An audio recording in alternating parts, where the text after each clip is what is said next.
Alright, let's see if I can get this little video tutorial wrapped up here as we finish up the pendant light fixture, creating that. And working on this, I think we'll just hide this globe part for now. Get that out of the way. And we've made this little fitter for the top of the light fixture, and I think it needs to be painted with a bronze metal color. So we're going to open up the materials here, select the metal, and let's try to give it a bronze look. I'm going to do the same process as in the beginning and do a projected texture on this to make it look a little more realistic. So I just painted a sample plane here, and right click, scroll down and select projected texture, and go into this little group here, select everything, get the material tool, hold down the Alt key to sample our projected texture, and if it's behaving, it will paint this for us.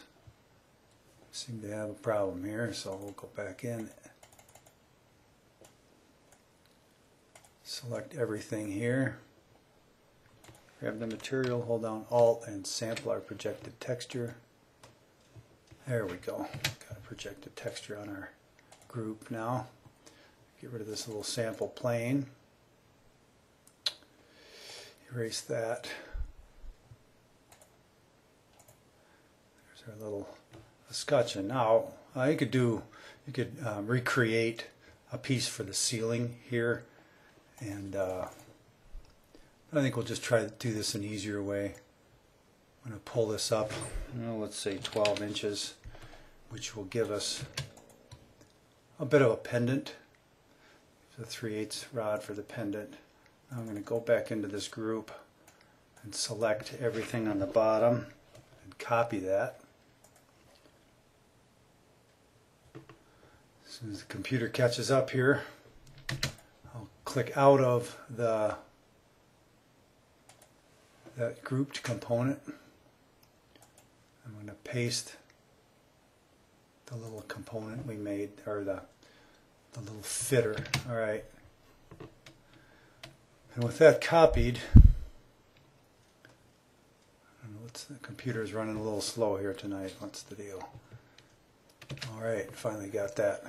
So we've got this thing copied. I'm going to select it, make it a group. And then we want to create an escutcheon for the ceiling. So the quickest way to do that in SketchUp is to use the scale tool.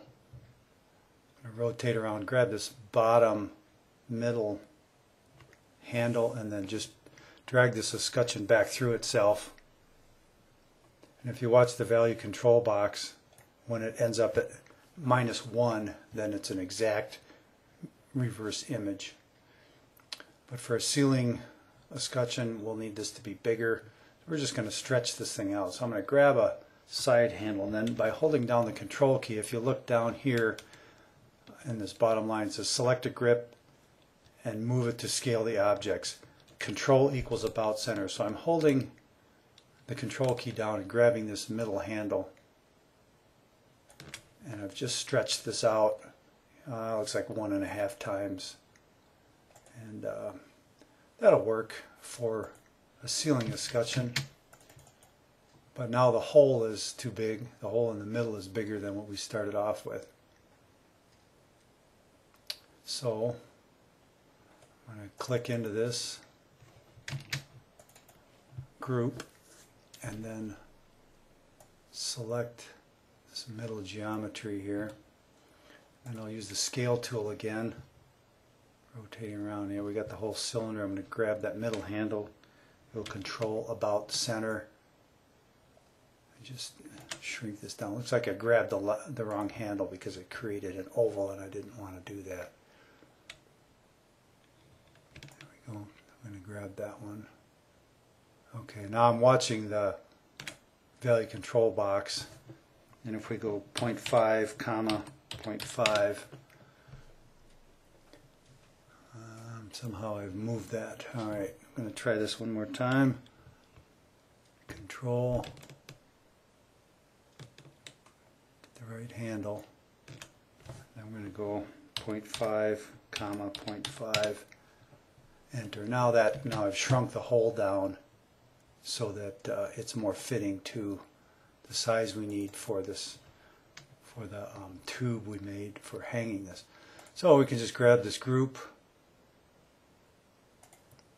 and the move tool. I'm going to grab this point at the center and see if I can get this to line up.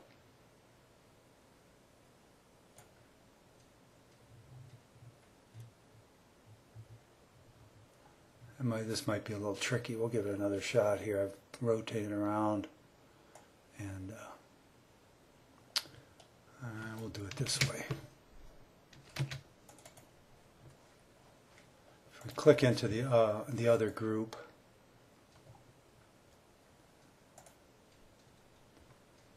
we'll click into this group, take this little circle, and then I'm going to right click it and give it a point at the center. Click out of that, and now if we take this group, which is the ceiling escutcheon, grab this little center point.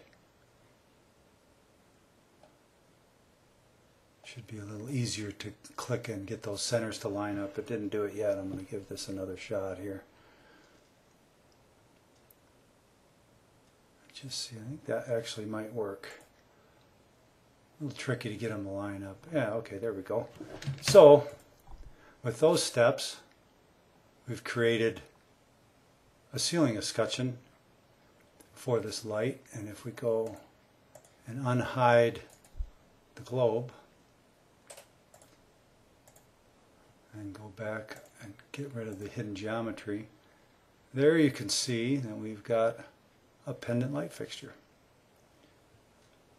And it's quite simple to make a group of those. I'm just going to group this whole thing together so it doesn't get mixed up. And then grab the move tool, hit the control key, and if I just pull this sideways in the red direction there and just go 14 inches and 1x, oops, actually 2x, and there's 3 pendant lights. Quite simple to do. You can do a lot of work with these. If you were putting them on a slope ceiling, you could tilt this upper escutcheon. If these were hanging down over a countertop, you could make the rod extend that longer, etc. There's all kinds of things you could do to enhance these lights. But that gives you an idea of some steps you can use to create light fixtures to add a little bling to your SketchUp models. Hope this is helpful and not too drawn out, to be practical. And thanks for watching the Digital Job Site. See you again down the road.